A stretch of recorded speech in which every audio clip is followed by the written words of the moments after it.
জিন্দাবাদ জিন্দাবাদ জিন্দাবাদ শ্রমিক ঐক্য জিন্দাবাদ জিন্দাবাদ জিন্দাবাদ আমাদের পেনশন বকেয়া আছে সেটা দিতে হবে সঠিক টাইমে বেতন দিতে হবে বিষ্ণুপুর পুরসভায় দুদিন ধরে কর্মবিরতি চালিয়ে যাচ্ছেন অস্থায়ী কর্মীরা। সমকাজে সমবেতন এবং 1 থেকে 5 তারিখের মধ্যে তাদের বেতন দিতে হবে।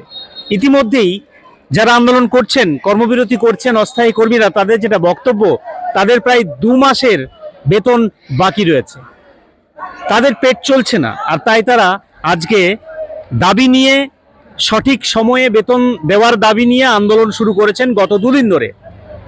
বিষ্ণুপুরের পৌরসভার যে অস্থায়ী কর্মীরা রয়েছেন, যারা বিভিন্ন কাজে যুক্ত, কি বিদ্যুৎ বিভাগ, সাফাই বিভাগ থেকে শুরু করে বিভিন্ন বিভাগে যারা যুক্ত, তারা আজকে গতকাল থেকে তারা আন্দোলন করছেন তাদের দাবি নিয়ে। আর এই আন্দোলনের জেরে বিষ্ণুপুর শহর জুড়ে জমে রয়েছে জঞ্জাল, ছড়াচ্ছে দুর্গন্ধ। মন্দিরনগরী বিষ্ণুপুর এখন জঞ্জালের নগরী গত 2 দিন ধরে সাফাই কর্মীদের এই কর্মবিরতির জেরে। তারা চাইছেন সমস্যার সমাধান হোক, তারা চাইছেন, আন্দোলনকারীরা চাইছেন তাদের যে সমস্যা, সেই সমস্যা দ্রুত মেটানো হোক। আমাদেরকে বলেছিল যে 1 থেকে 5 তারিখের মধ্যে পয়সা তোমাদের মিটিয়ে দেওয়া হবে, তোমরা ভালোভাবে কাজ করো। আমরা সেই আশাতে আমরা কাজ করছিলাম এবং কি দীর্ঘদিন চালিয়ে যাচ্ছিলাম।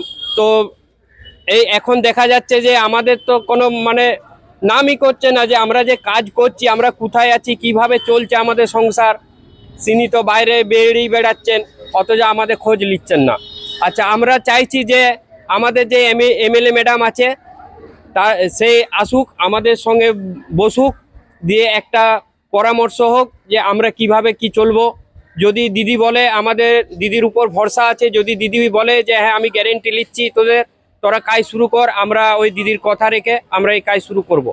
আপনারা কাজ না করার জন্য শহর তো জঞ্জালে ভর্তি হয়। হ্যাঁ, জঞ্জালে ভর্তি। দেখুন, আমাদের পেট যদি না ভরে, আমরা তো পেটের জন্য এসেছি, এবং পেট যদি না ভরে তাহলে তো জঞ্জাল তো রাস্তায় পড়েই থাকবে।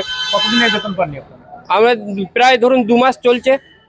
বাঁকুড়ার বিষ্ণুপুর থেকে স্বরূপ গঙ্গোপাধ্যায়, কলকাতা টিভি।